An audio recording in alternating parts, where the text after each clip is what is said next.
모두 이제 한 해의 끝에 어떻게 기도하면 좋을지 기도를 배우고 있습니다.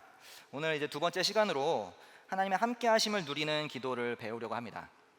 그것도 하루 중에 가장 분주하고 바쁜 한낮의 시간이에요.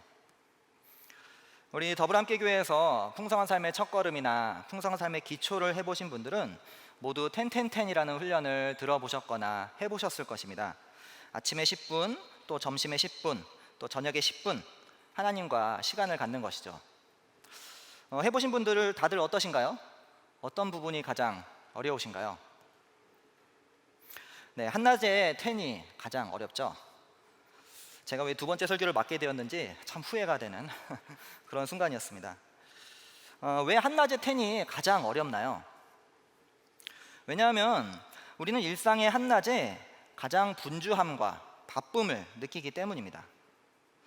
우리 회사원들은 정신없이 일 처리를 하고 또 미팅 약속 장소로 달려가고 미팅이 끝나면 또 다른 미팅을 하거나 일 처리를 하기에 바쁩니다. 또 우리 자영업자분들도 눈코 뜰 새 없이 손님들을 맞이하고 간신히 점심을 먹고 나면 또다시 몰려오는 손님들을 맞이하느라 어느새 오후가 되어 있는 줄도 모르곤 하죠. 우리 학생들도 오전 강의를 마치고 부랴부랴 점심을 먹고 또 가볍게 친구들을 만나거나 팀 프로젝트를 참여했다가 다시 오후 강의를 듣기에 바쁩니다. 우리 가사 노동자분들도 오전에 아이를 어린이집이나 유치원에 등원시키고 나서 아침에 먹은 설거지를 마치고 나면 이제 한숨 돌릴까 했지만 여기저기 쌓여있는 또 빨래와 청소할 것들이 눈에 띄죠. 이것저것 하나둘 하기 시작하면 어느새 금세 점심시간이 되고 또 점심 먹고 나서 잠깐의 휴식을 마치면 또 어느새 아이들이 학교에서 돌아오거나 아이들을 하원시켜야 할 시간이 다가옵니다. 정말 현대인들은 분주하고 바쁜 것 같습니다. 이런 우리의 일상 패턴에서 도대체 이 한낮의 기도는 어떻게 할 수 있을까요? 2021년 12월 12일을 살아가는 우리 모두는 정말 눈코 뜰 새 없이 바쁘고 분주합니다. 몸과 마음이 분주하고 바빠서 기도할 수 없다는 말이 절로 나오죠. 그리고 굳이 기도하면 아침이나 저녁에 뭔가 좀 여유롭고 집중할 수 있는 시간에 하면 되지 왜 한낮에 가장 사람도 많이 만나고 분주한 시간에 그것도 장소로도 어려운 시간에 해야 하냐고 되물을 수 있습니다. 그런데 오히려 제가 되묻고 싶습니다. 우리에겐 정말 기도가 필요한가요? 기도가 무엇이길래 우리에게 기도가 필요할까요?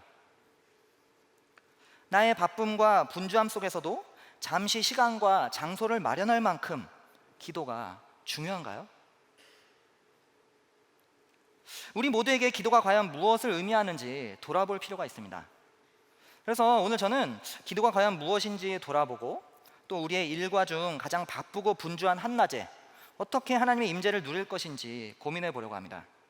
그러기 위해서 뭐니 해도 기도의 모범을 보이셨던 우리 예수님께 배우는 것이 필요합니다. 또 예수님이 가르쳐 주신 기도를 곱씹어 볼 필요가 있죠. 함께 누가복음의 몇몇 장면들을 보려고 합니다. 이 누가복음은 예수님의 기도하는 모습을 주목해서 기록하고 있는 매우 독특한 책입니다. 물론 다른 복음서에서도 예수님의 기도하는 장면을 언급하지만 이 분량이나 비중 면에서 누가복음에 비할 바가 안 되죠. 누가는 하나님의 아들이신 예수님이 하나님께 기도했던 그 모습이 너무나도 신기하고 놀라워서 예수님의 기도하신 모습을 매우 정확하고 뚜렷하게 7번을 기록하고 있습니다. 그리고 예수님의 기도에 대한 가르침도 다른 복음서들보다 훨씬 더 자세하고 길게 기록하고 있죠. 따라서 우리가 누가복음을 통해서 기도에 대해서 충분히 많은 것을 배울 수 있을 것입니다. 먼저 예수님이 언제 어떻게 하나님의 함께 하셨는지를 함께 하심을 누렸는지를 보면 예수님도 우리처럼 분주하고 바쁜 가운데 기도하신 것을 알 수가 있습니다. 우리 같이 누가복음 5장 15절 16절을 읽어보시죠. 우리 같이 읽겠습니다. 그러나 예수의 소문이 더욱더 퍼지니 큰 무리가 그의 말씀도 듣고 또 자기들의 병도 고치고자 하여 모여들었다. 그러나 예수께서는 외딴 데로 물러가서 기도하셨다. 이 본문의 맥락은 예수님께서 한 한센병자를 치료하셨던 그런 상황이었습니다. 예수님은 그 사람에게 병이 나은 것을 비밀로 하라고 했는데 예수님이 이 병자를 낫게 하신 것이 벌써 소문이 퍼지고 말았죠. 그래서 많은 사람들이 자신들의 병도 예수님께 치료받기를 원해서 예수님께 몰려들었습니다. 복음서 곳곳에서 우리는 예수님이 병자들을 고치시고 또 기적을 행하시자 사람들이 졸졸졸 따라다니면서 늘 인산인해를 잃었던 것을 알 수 있습니다. 늘 도와주어야 할 사람들이 예수님 곁에는 많았던 것이죠. 제가 강의 안에 넣어드린 누가복음 6장 17절 18절에서도 예수님께서 산에서 내려오시자 사람들이 또 큰 무리를 지어서 예수님께 몰려드는 것을 볼 수가 있습니다. 예수님은 조금도 쉴 틈이 없이 늘 분주하고 할 일이 많으셨습니다. 심지어 식사할 겨를도 없었다고 마가복음 3장 20절 또 마가복음 6장 31절은 기록하고 있습니다. 예수님은 복음을 전하시고 병자를 치료하시고 귀신을 쫓는 일로 늘 분주하셨던 것이죠. 그러나 오늘 읽었던 이 누가복음 5장 16절은 그런 분주하고 피곤스러운 상황 가운데서도 예수님이 기도하셨다는 것에 초점을 두고 있습니다.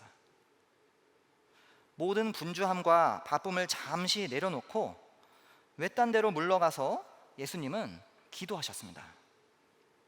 분명 예수님께 기도는 가장 바쁜 일과 중에도 피곤하고 힘든 일과 중에도 시간과 장소를 따로 떼어 놓을 만큼 중요했던 것 같습니다. 우리도 바쁘고 분주하죠. 예수님처럼 우리도 한바쁨하는 사람들입니다. 모두가 그렇게 생각합니다. 오전에 시작된 일이 중단되면 흐름이 끊겨서 다시 이어가기 힘들어 보입니다. 미팅을 연달아 잡지 않으면 오후에 시간을 효율적으로 쓰기 어려워 보이죠. 공부하던 것을 멈추면 다시 집중하기 어려울 것 같습니다. 정말 바쁘죠. 그러나 바빠서 기도하지 못한다는 것은 예수님 앞에서 핑계에 불과합니다. 우리는 일의 경중을 따져서 진행해야 합니다. 우리에게 기도가 각자의 일보다 중요하지 않기 때문에 기도하지 않는 것입니다. 예수님께는 복음을 전하는 것이, 병자를 치유하는 것이, 귀신을 쫓는 것이 중요하지 않아서 기도하셨을까요? 아닙니다. 다 중요하셨습니다. 그러나 그것보다 기도가 더 중요하셨기 때문에 바쁜 와중에도 기도하셨습니다. 우리가 정말 바쁘다면, 예수님처럼 눈코 뜰 새 없이 바쁘고 식사할 겨를도 없이 바쁘다면 우리도 예수님처럼 기도해야 합니다. 예수님은 바쁘고 분주한 중에 기도하신 것만이 아니라 중요한 시점에도 기도하셨습니다. 누가복음 6장 12절 13절을 같이 한 번 더 읽어보도록 하죠. 같이 읽겠습니다. 그 무렵에 예수께서 기도하려고 산으로 떠나가서 밤을 새우면서 하나님께 기도하셨다. 날이 밝을 때에 예수께서 자기의 제자들을 부르시고 그 가운데서 12를 뽑으셨다. 그는 그들을 사도라고 부르셨는데, 예수님께서 12명의 사도를 뽑는 중요한 순간에 먼저 기도하신 것을 본문이 알려주고 있습니다.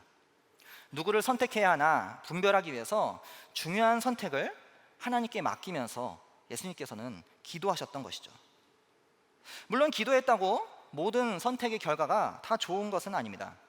우리가 잘 알다시피 예수님의 12사도 중에 한 사람, 가룟 유다는 예수님을 배신하고 유대인들에게 예수님을 팔아버렸습니다. 그러나 예수님은 철저하게 기도하면서 자신의 선택과 분별을 하나님께 맡기셨던 것입니다. 또한 누가복음 9장 18절에서도 예수님은 자신이 누구인지 제자들에게 묻기 전에도 기도하셨음을 볼 수가 있습니다. 이 역시 굉장히 중요한 시점이었습니다. 베드로를 통해서 자신이 하나님의 그리스도인 것이 밝혀지고 나서 예수님은 자신의 죽음을 예고하시고 또 누가복음 9장 51절부터 본격적으로 예루살렘으로 이동하기 시작하시죠. 이를 통해 우리는 예수님이 무엇을 기도하셨을지 짐작해 볼 수 있습니다. 바로 십자가라는 중대한 사명을 받아들일 용기와 힘을 구하셨을 것입니다. 마지막으로 누가복음 22장 40절에서 46절, 우리가 아는 유명한 구절이죠. 예수님은 유대인들에게 잡히시기 전날 밤에 올리브산에서 기도하셨습니다. 마태복음과 마가복음에서도 이 본문을 기록하고 있지만 시험에 빠지지 않게 기도하라는 말은 유독 누가복음에만 기록하고 있습니다. 그리고 누가복음은 유독 예수님이 기도하는 모습을 생생하게 묘사하고 있습니다. 제자들과 돌을 던져 닿을 만한 거리에서 무릎을 꿇고 땀이 핏방울처럼 되도록 간절히 기도하셨다는 것입니다. 마치 땀이 비 오듯 흘러내렸다는 것을 묘사하는 것 같습니다. 이처럼 예수님은 중대한 사명을 앞두고 간절히 열정적으로 감당할 능력과 힘을 구하셨던 것입니다. 우리도 마찬가지입니다. 일터에서 결정해야 할 중대한 사항들이 우리 앞에 놓여 있습니다. 중요한 사람과 미팅이 잡혀 있습니다. 프로젝트의 방향을 결정해야 합니다. 이 업체와 손을 잡아야 할지 말아야 할지를 분별해야 합니다. 그럴 때 어떻게 하시나요? 자신과 주변 사람들에게 영향을 미칠 중대한 사안들이 코앞에 있을 때 어떻게 분별하고 결정하시나요? 기도해야 합니다. 예수님처럼 중대한 사항들을 놓고 기도해야 합니다. 분별의 지혜와 결정의 능력을 위해서 기도해야 합니다. 그 결정이 미칠 결과들에 대해서 내가 책임지지 않고 하나님께 맡기는 기도를 해야 합니다. 그래야 우리가 살 수 있습니다. 내가 다 떠안고서는, 내가 그 책임을 다 떠안고서는 그 짐에 짓눌려서 우리는 한순간도 살아갈 수 없습니다. 마지막으로 예수님은 반복하여서 기도하셨습니다.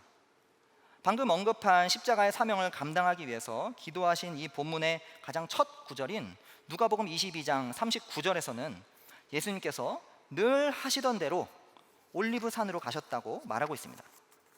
그리고 그곳에서 기도하셨습니다.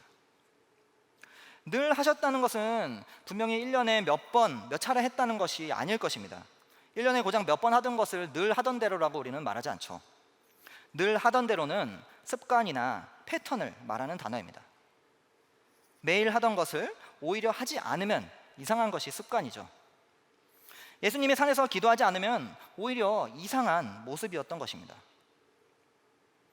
그래서 예수님이 산에서 기도하신 장면은 누가복음 곳곳에서 나타납니다. 좀 전에 같이 읽었던 누가복음 6장 12절에서도 사도들 선택 전에 예수님이 산에서 기도하셨고, 또 산에서 얼굴이 변하고 모세와 엘리야와 대화하시던 장면으로 이어지는 누가복음 9장 28절에서도 이 마태복음, 마가복음과는 달리 산에서 기도하실 때 얼굴이 변하셨다고 기록하고 있습니다. 예수님은 기도가 습관이자 패턴이셨습니다. 분주하고 바쁜 와중에도, 중대한 결정을 앞두고도 하던 대로 기도하셨던 것입니다. 우리의 인생은 습관이 모여서 결정됩니다. 습관은 우리의 인격을 형성합니다. 인격은 모아져서 삶이 되고 인생이 되죠. 인생을 이루는 가장 기본적인 단위는 습관인 것 같습니다. 매일 반복되는 나의 삶을 한번 돌아보십시오. 매일 아침에 일어나서 무엇을 하고, 언제 화장실을 가고, 몇 시에 출근하는지 가만 살펴보면 매일매일 습관처럼 비슷합니다. 습관과 패턴이 되어 있는 것이죠. 그래서 삶이 바뀌려면 습관을 바꾸어야 합니다. 새로운 습관을 만들어야 합니다. 그런데 건강하고 풍성한 삶을 위해서 가장 좋은 습관은 하나님의 함께 하심을 누리는 기도 습관입니다. 사실 이 습관은 어떤 분에게는 불편한 부분일 수 있습니다. 즉흥적이고 임기응변적인 것이 편한 분들은 계획적이고 습관적인 것이 불편하죠. 그러나 우리가 진정 예수 그리스도를 닮아가는 훈련을 하고 싶다면, 이 영적인 흐름을 탄다며 그냥 흘러가는 대로 놔두고 지켜만 볼 것이 아니라 우리가 습관을 만들어야 합니다. 우리가 운동을 해도 사실 습관을 해야 몸이 건강해집니다. 그냥 기다린다고 지방이 줄거나 근육이 늘지 않죠. 하나님의 임재를 누리고자 한다면 시간과 장소를 정하고 기도가 습관이 되어야 합니다. 그러나 반대로 계획적이고 습관이 강한 분들은 이 기도의 습관이 마치 의무감이나 또 하나의 율법 조항이 되기 쉽습니다.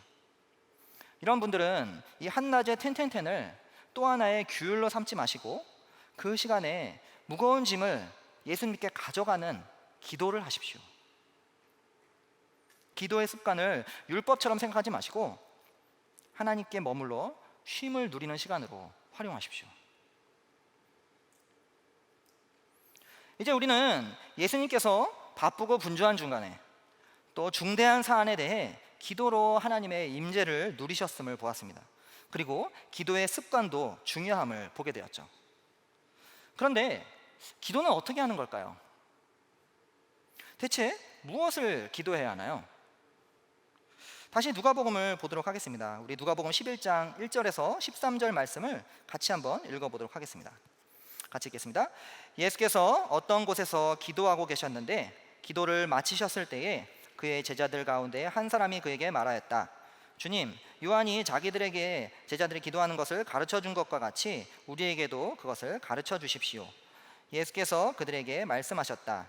너희는 기도할 때에 이렇게 말하여라. 아버지, 그 이름을 거룩하게 하여 주시고 그 나라를 오게 하여 주십시오. 날마다 우리에게 필요한 양식을 내려 주십시오. 우리의 죄를 용서하여 주십시오.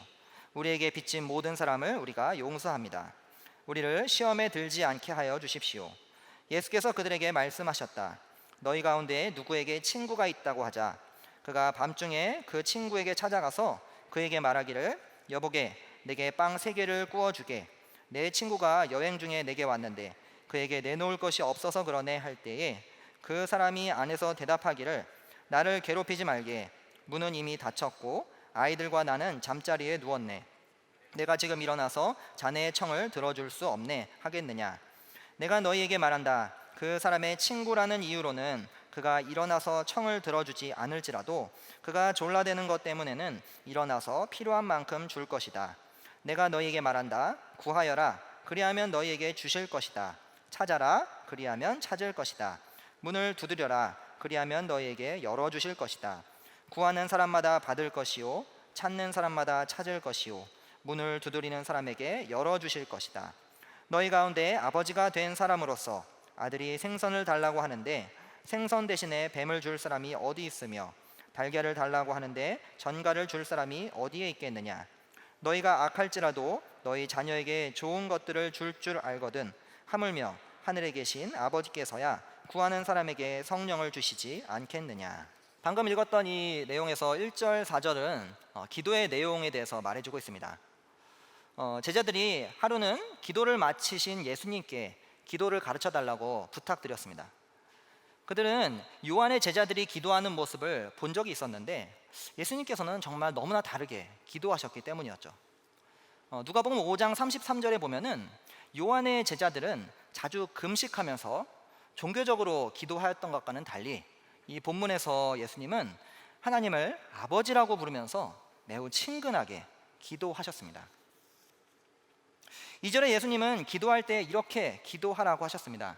분명 여기서도 예수님은 기도할 때라는 습관을 인식하셨습니다. 기도할 때마다, 기도하는 시간마다 이렇게 기도하라는 것이죠. 그 기도의 내용이 무엇인가요? 먼저는 하나님의 존재를 부르는 것입니다. 그런데 예수님의 표현은 좀 전에도 말씀드렸지만 매우 독특합니다. 그 하나님을 아버지라고 부르고 있는 것이죠. 유대인들의 기도에서 하나님을 아버지로 부르는 것은 흔치 않았습니다. 그리고 이방인들도 자기가 추종하는 신을 그렇게 부르지 않았죠. 그들은 오히려 그 신의 관심을 끌기 위해서 여러 가지 주문을 외우면서 기도했습니다. 그러나 예수님은 하나님을 아버지로 부르는 것만으로도 충분하다고 가르치셨습니다.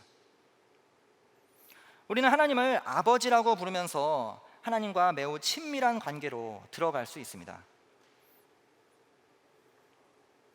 아버지는 인격적인 관계를 지칭하는 표현이죠. 자녀를 돌보고 살피고 챙겨주고 사랑하는 아버지. 이 아버지가 바로 우리의 하나님이신 것입니다. 이어지는 내용은 주기도문의 내용이죠. 이 주기도문에 관한 더 자세한 내용은 우리 김영국 목사님이 쓰신 한국교회가 잃어버린 주기도문이라는 책을 읽어보시거나 2010년에 김영국 목사님께서 설교하셨던 하나님의 나라 백성의 기도 시리즈를 들어보시기 바랍니다. 여기서는 이 누가복음의 내용에 따라서 우리가 기도할 내용에 초점을 맞추겠습니다. 주기도문은 크게 하나님에 관한 기도와 자신에 관한 기도 두 부분으로 나눌 수 있습니다. 여기서도 이름과 나라라는 하나님에 관한 기도가 먼저 나오고 있습니다. 하나님에 관한 기도는 하나님이 어떤 존재인지와 관련이 있습니다. 이름을 거룩하게 하여 달라는 기도는 사실 원문에서는 수동형입니다. 이름이 거룩히 여김을 받으시라는 개역 개정이 사실 더 적합한 번역이죠. 하나님은 당연히 거룩하신 분이십니다. 그런데 그분의 백성들로 인해서 하나님의 이름이 더럽혀지고 있죠. 하나님의 백성들이 하나님의 이름을 더럽히는 삶을 살아온 것이기 때문입니다. 그래서 하나님의 이름이 다시 영광스럽게 되기를 기도하는 것은 우리가 하나님이 어떤 존재인지를 기억하고 나 또한 그분의 이름과 존재에 걸맞는 존재가 되도록, 하나님을 닮아가는 존재가 되도록 간구하는 것과 다르지 않습니다. 하나님을 아버지라고 부르는 것만으로도 우리는 하나님이 거룩하신 분이심을 기억하고 우리도 그분의 존재를 힘입어 그 거룩함을 닮아가는 존재가 되길 기도하는 것입니다. 이어서 나라를 오게 하여 달라는 기도도 마찬가지입니다. 하나님은 온 세상을 다스리시는 통치자이십니다. 그분의 나라가 오게 해달라는 것은 나의 통치가 아니라 하나님의 통치가 세상에 임하고 온 세상을 회복시켜 달라는 기도인 것이죠. 지금 나의 상황 가운데서 하나님의 정의를 실현하시고 나의 유익대로가 아니라 하나님의 뜻대로 상황을 이끌어 달라는 기도인 것입니다. 다시 하나님이 어떤 존재인지 인식하고 그분의 존재가 나에게, 나의 상황에 임하길 기도하는 것이죠. 두 번째, 자신에 관한 기도는 다시 일용할 양식, 죄 용서, 시험에 들지 않는 것, 세 가지로 나뉘어집니다. 일용할 양식은 그날 필요한 양식을 말하는 것입니다. 3절도 날마다 필요한 양식이라고 그렇게 언급하고 있죠. 예수님이 살던 그 1세기에는 매일매일의 양식이 없어서 굶는 사람들이 많았습니다. 그래서 이 양식에 대한 기도는 매일의 상황을, 매일의 우리의 삶을 하나님께 의존하는 기도입니다. 그날 필요한 것을 하나님께 의지하는 것이죠. 또한 죄 용서를 구하는 기도는 갈등 관계에 있는 우리에게 사실 절실한 기도입니다. 마태복음에서는 이 부분을 자칫 우리가 먼저 다른 사람을 용서해야 하나님이 용서하신다는 것으로 오해하기 쉽습니다. 그러나 사실 그것은 정반대이죠. 하나님이 우리를 용서하시기에 우리도 서로를 용서할 수 있게 해달라는 기도인 것입니다. 하나님의 용서에 근거해서 우리도 용서할 수 있게 되기를 기도하는 것입니다. 마지막은 시험에 빠지지 않게 기도하는 것입니다. 세상에는 여러 가지 우리의 믿음을 흔들고 유혹하는 것들이 많습니다. 그런 것들에서 우리를 지켜주시기를, 구해주시기를 기도하는 것이죠. 이 주기도문은 우리의 바쁜 한낮에 가장 절실한 내용입니다. 아버지 하나님을 부르면서 그 존재에 기대어 쉼을 누리고 우리의 존재가 세상의 바쁜 현실 가운데 녹아지거나 흩어지지 않고 하나님의 존재에 계속해서 연결되어 있기를 기도하는 것입니다. 또한 그때마다 우리의 여러 다른 상황 가운데서 필요를 구하고 갈등을 회복할 지혜를 구하고 유혹에 흔들리지 않을 인내와 용기를 구하는 것입니다. 그런데 이렇게 보면 한낮의 기도가 너무 장황하거나 복잡한 것 같습니다. 하지만 지난주도 우리가 들었듯이 기도는 많은 말이 필요하지 않습니다. 왜냐하면 하나님은 우리의 신음에도 응답하시고 한마디에도 귀를 기울이시고 살피시는 신실하시고 명예로운 분이시기 때문입니다.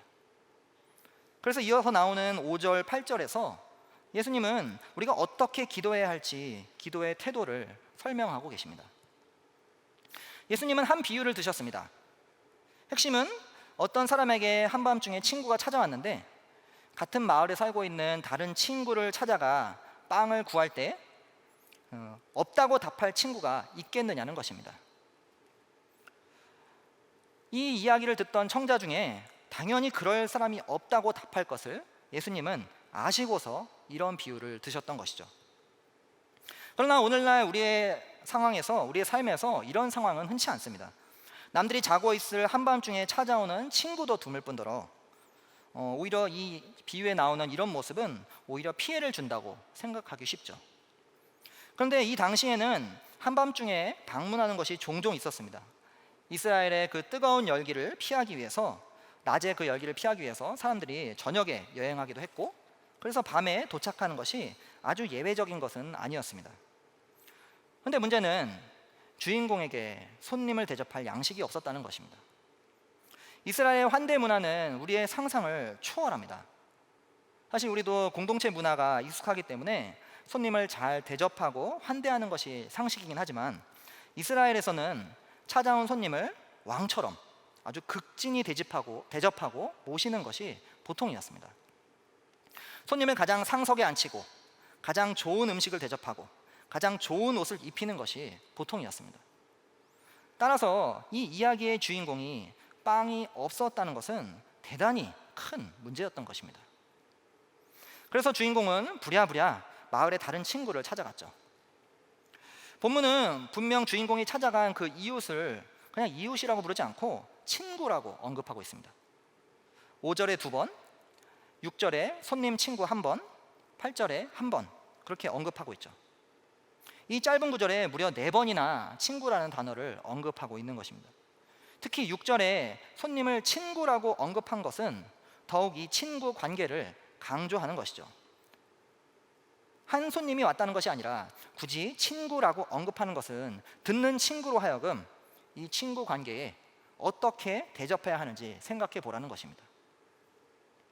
그래서 예수님은 당연히 독자들이 예상할 반응을 되물으십니다.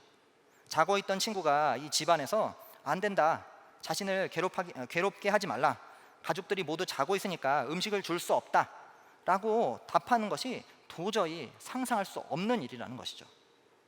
당시 친구 관계는 오늘날로 따지면 깐부 관계와 비슷합니다. 요즘 깐부가 유행이죠. 네. 깐부 혹은 깐보, 이런 단어는 70년대 80년대 어린 시절을 보내신 분들에게 매우 익숙한 단어입니다. 딱지치기나 구슬치기 하다가 누군가와 깐부 관계를 맺으면 그 친구의 딱지나 구슬은 모두 내 것처럼 사용할 수 있게 됩니다. 고대 이스라엘에서도 이 친구 관계는 깐부 관계와 비슷했습니다. 서로의 도움을 주고받는 것이 당연했던 것이죠. 아무리 한밤중에 찾아오더라도, 내가 불편하고 가족을 다 깨워야 하는 한이 있더라도 친구가 부탁하면 들어주는 것이 바로 이스라엘의 친구 관계였습니다. 그런데 이 8절의 예수님의 대답은 더 놀랐습니다. 8절은 보통 이렇게 해석되어 왔습니다. 혹시 친구라는 관계 때문에 안 들어줄지라도 졸라대면 필요한 부분을 줄 것이다. 그러니 하나님께 졸라대야 한다. 친구 관계인데 안 들어준다는 가정도 놀랍지만 이어지는 표현은 더욱더 놀랐습니다. 졸라대면 들어주신다? 이런 해석은 사람들로 하여금 기도란 것이 응답될 때까지 끈질기게 구해야 한다는 그런 오해를 낳았습니다. 특히 한국에서 기도의 시간을 채워야 하나님께서 응답해 주신다고 보게 만들었죠. 그런데 정말 하나님께서 그런 분이실까요?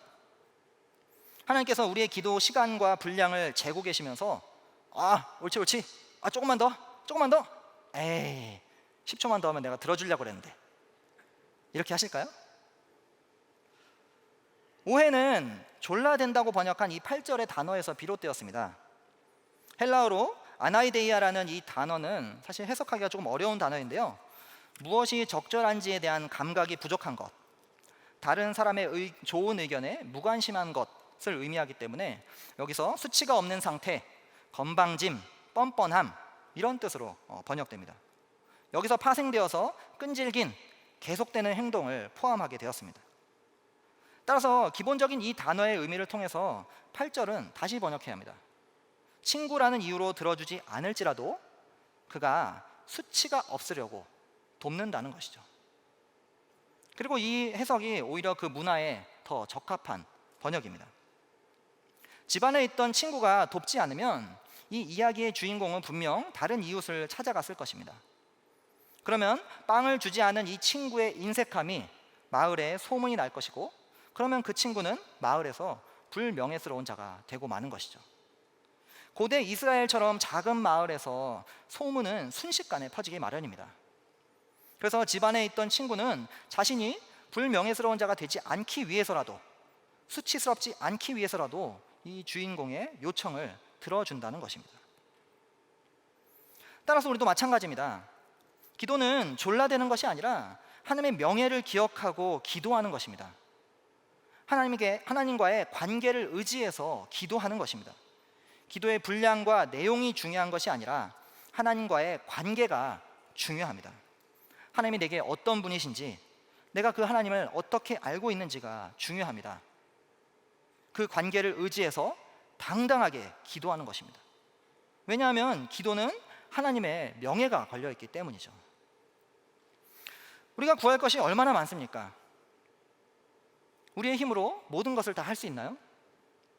직장에서, 가정에서, 또 일터에서 얼마나 많은 공경에 우리가 처하곤 합니까? 회사에서 프로젝트가 잘 진척이 안 될 때 어디서 도움을 구하십니까?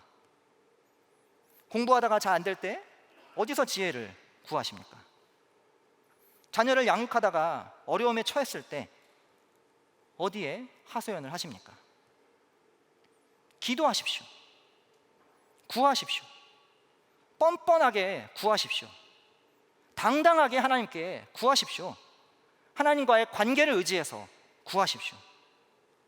하나님의 명예를 기억하며 당당하게 구하는 것이 바로 아버지의 자녀된 우리의 기도 태도입니다. 그런데 이어지는 이 9절 10절을 보니까 목사님, 결국 계속해서 구하고 찾고 두드리면 얻을 수 있다잖아요. 오래 기도하는 게 중요한 거 아닌가요? 라고 보기 쉽죠.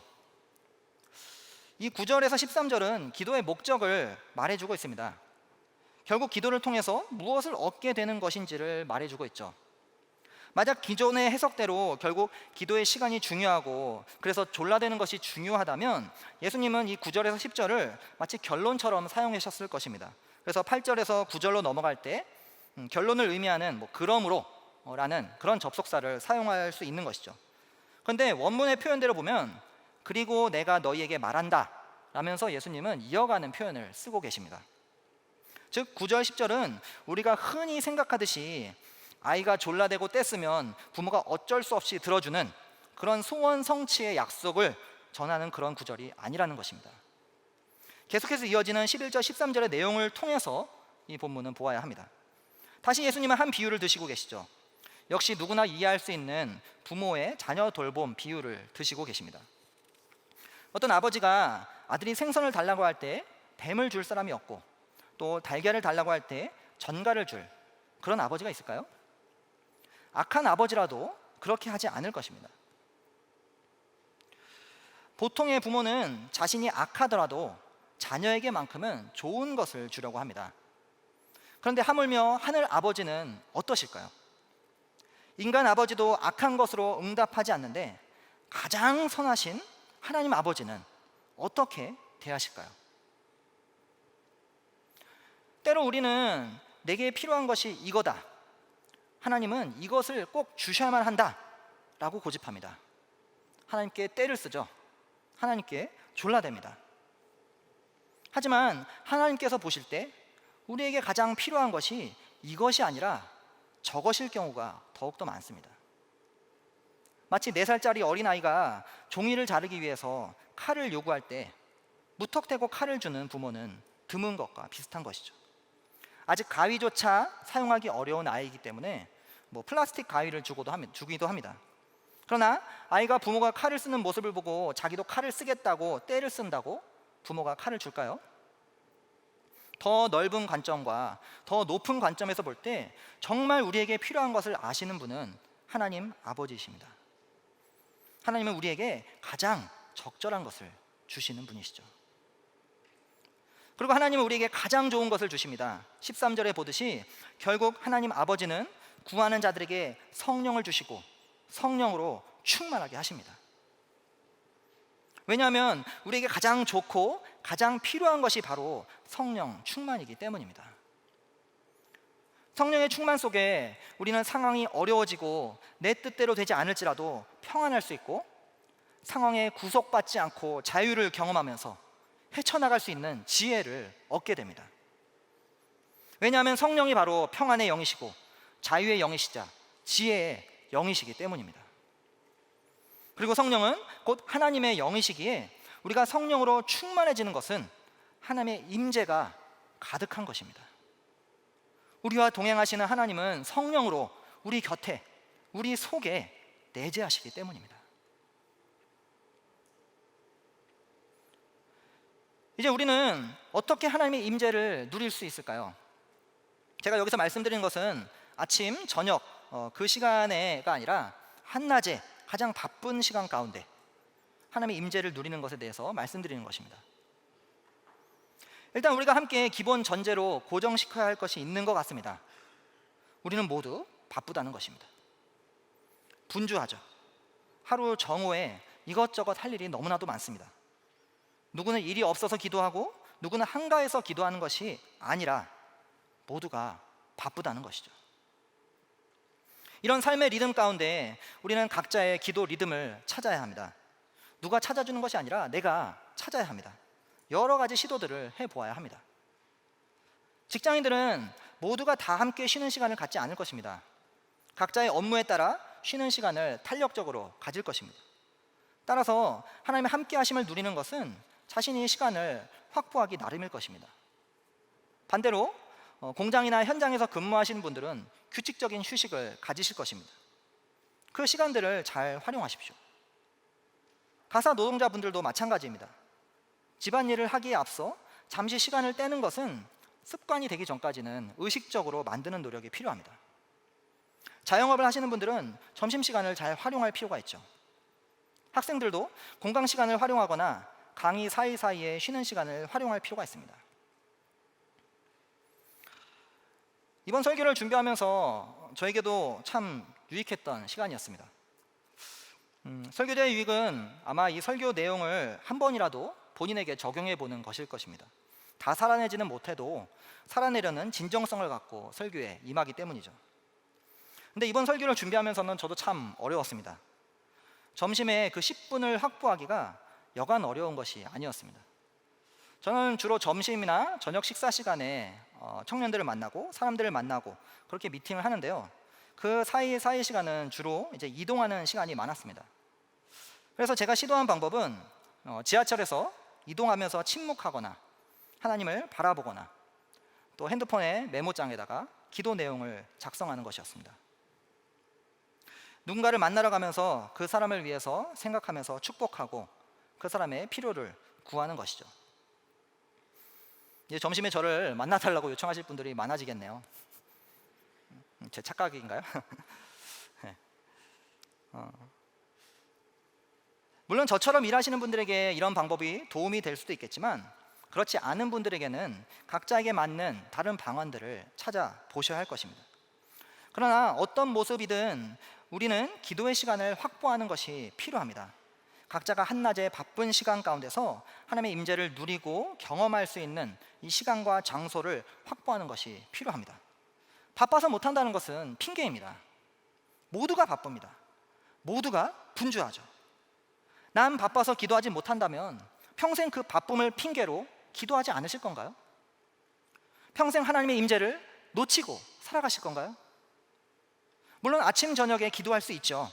그러나 가장 분주하고 가장 어렵고 가장 힘든 시간에 하나님의 임재를 경험할 수 있는 그 신비와 특권을 놓치지 마십시오.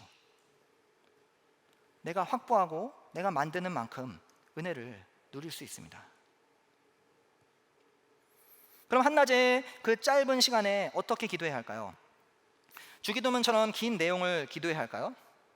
이 주기도문은 암기하라고 있는 기도가 아닙니다. 그 내용을 내 말로 바꾸어 기도하라고 있는 것이죠. 우리가 앞에서 살펴본 기도의 내용을 다시 한번 생각해 보시죠.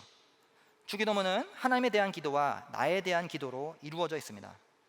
먼저는 하나님의 존재를 떠올리며 아버지 하나님과 나의 관계를 기억하는 것입니다. 보통 하나님을 찬양하거나 높여드리면서 그렇게 하곤 하죠. 그렇게 하나님과 자신과의 관계를 확인하고 나서 자신의 필요를 구하는 기도로 들어갑니다. 하나님이 누구신지 의지해서 구하는 것이죠. 이것이 바로 하나님의 명예를 의지하는 것입니다.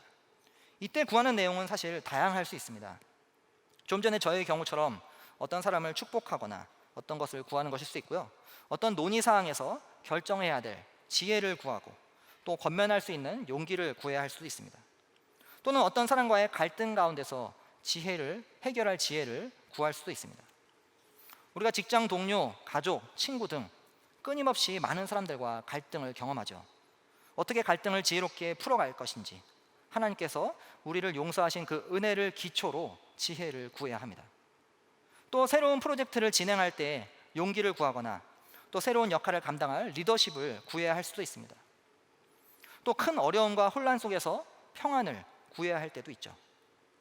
각자의 상황에서 가장 필요한 것을 구하면 되는 것입니다. 어떤 분들은 구하는 기도가 수준 낮은 기도라고 생각을 하십니다.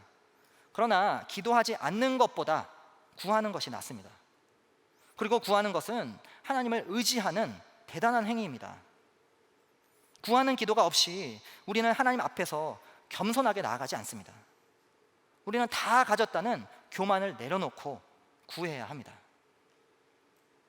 무엇보다 지난주 유희성 목사님께서 밤 기도를 할 때 열심히 기도하지 말라고 하셨던 것처럼 낮 기도도 비슷하게 화려하게 기도하려고 하지 마십시오. 그저 한 단어, 한 표현이 족한 경우가 많습니다. 아버지, 도와주세요. 아버지, 저 좀 봐주세요.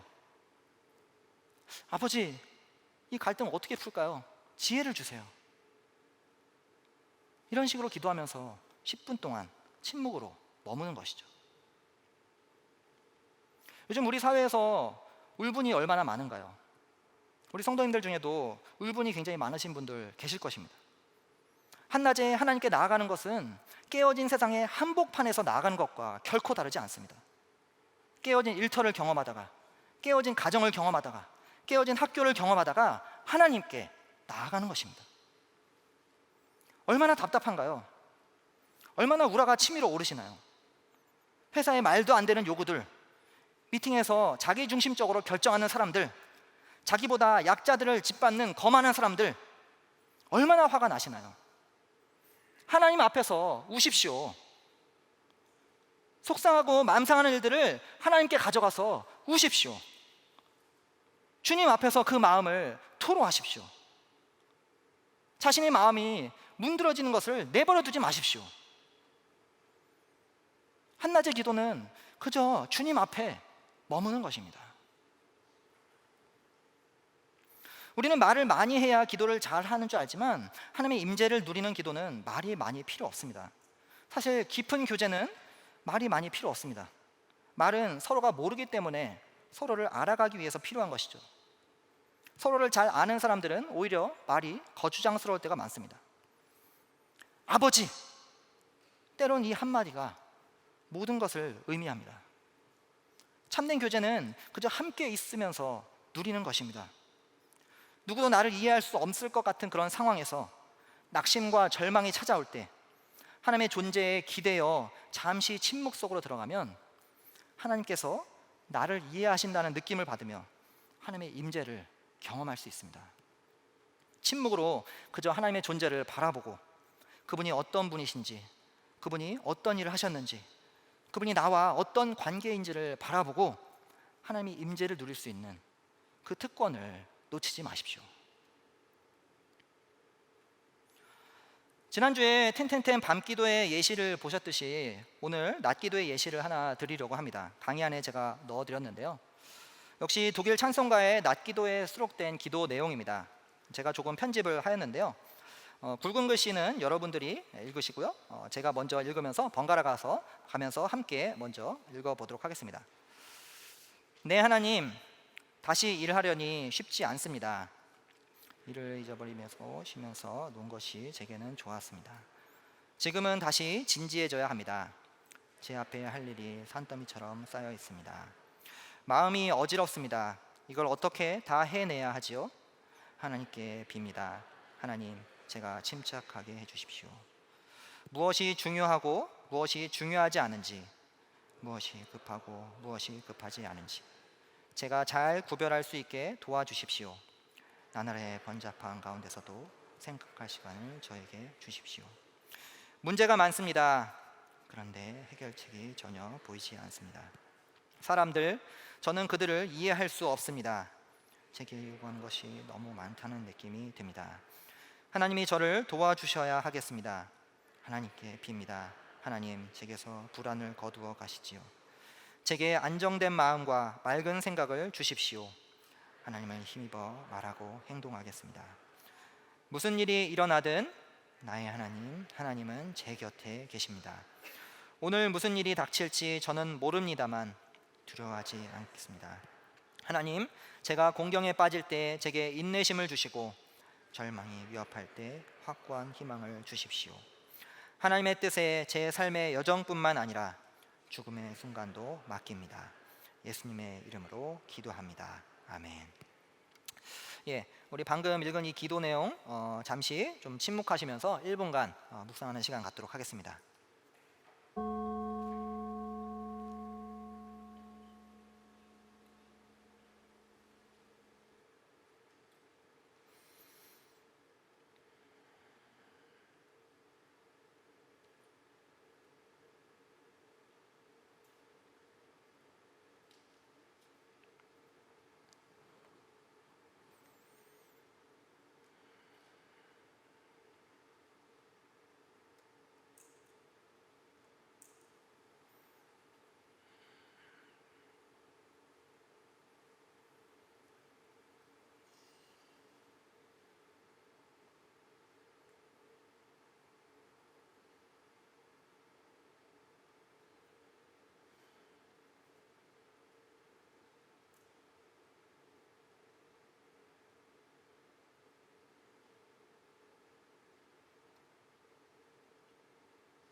네, 눈을 감고 한번 들어보십시오.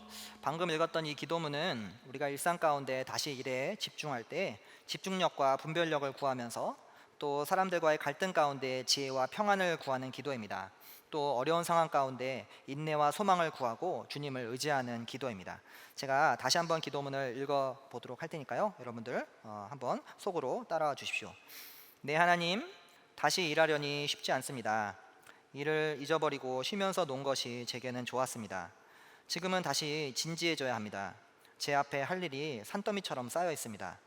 마음이 어지럽습니다. 이걸 어떻게 다 해내야 하죠? 하나님께 빕니다. 하나님, 제가 침착하게 해주십시오. 무엇이 중요하고 무엇이 중요하지 않은지, 무엇이 급하고 무엇이 급하지 않은지 제가 잘 구별할 수 있게 도와주십시오. 나날의 번잡한 가운데서도 생각할 시간을 저에게 주십시오. 문제가 많습니다. 그런데 해결책이 전혀 보이지 않습니다. 사람들, 저는 그들을 이해할 수 없습니다. 제게 요구하는 것이 너무 많다는 느낌이 듭니다. 하나님이 저를 도와주셔야 하겠습니다. 하나님께 빕니다. 하나님, 제게서 불안을 거두어 가시지요.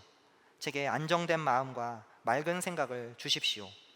하나님을 힘입어 말하고 행동하겠습니다. 무슨 일이 일어나든 나의 하나님, 하나님은 제 곁에 계십니다. 오늘 무슨 일이 닥칠지 저는 모릅니다만 두려워하지 않겠습니다.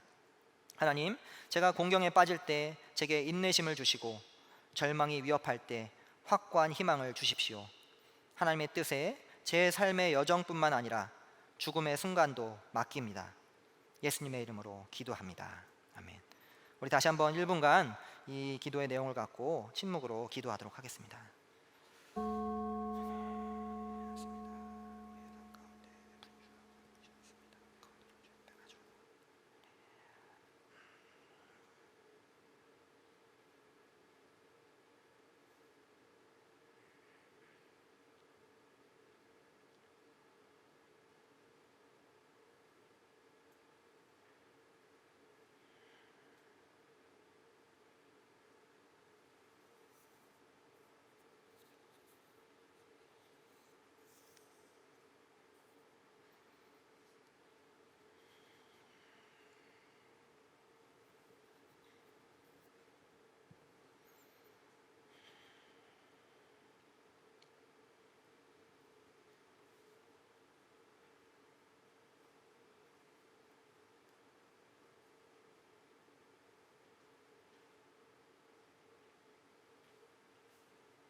네, 이제 눈을 뜨셔도 좋습니다.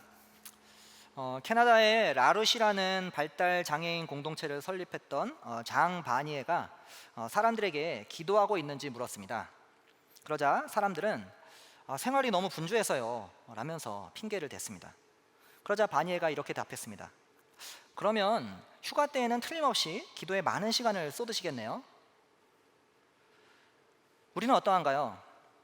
우리는 휴가 때에 더 기도하시나요?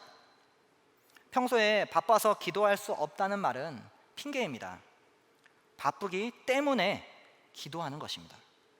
너무 바빠서 기도하는 것입니다. 내가 살기 위해서, 하나님의 임재를 놓치지 않기 위해서 기도하는 것입니다. 그것도 가장 바쁜 한낮에, 남들이 한창 성과를 올리고 가장 분주하게 자기 일을 처리하는 그 시간에, 성과주의와 빨리빨리 문화의 그 한복판에서 가장 성과 없어 보이는 기도를 함으로 우리는 이 세상에 역행하고 우리의 생존을 하나님 손에 맡기는 것입니다. 하루의 끝자락을 기도를 선택하는 행동이 멋진 것처럼 하루의 가장 바쁜 시간에 기도를 선택하는 것도 멋진 일입니다. 나의 가장 분주한 시간에, 가장 절박한 시간에, 가장 어려운 시간에, 가장 망가진 그 시간에 내가 선택한 게 기도라는 것, 내가 무엇을 하기 전에 하나님을 의지하고 맡긴다는 것, 정말 얼마나 멋진 일인가요? 사랑하는 가족 여러분, 이제 바쁘기 때문에 우리가 기도할 수 있을까요? 네, 우리는 바쁘기 때문에 기도할 수 있습니다. 우리는 바쁘기 때문에 기도하는 것입니다. 기도하지 않으면 살 수 없기 때문에 기도하는 것입니다. 이제 기도에 대한 말씀은 여러분 충분히 들으신 것 같습니다. 이제는 함께 기도해야 할 때입니다. 우리 마지막으로 1분간 같이 침묵하시면서 오늘 말씀 가운데 하나님께서 내게 하신 말씀에 반응하는 시간 갖도록 하겠습니다.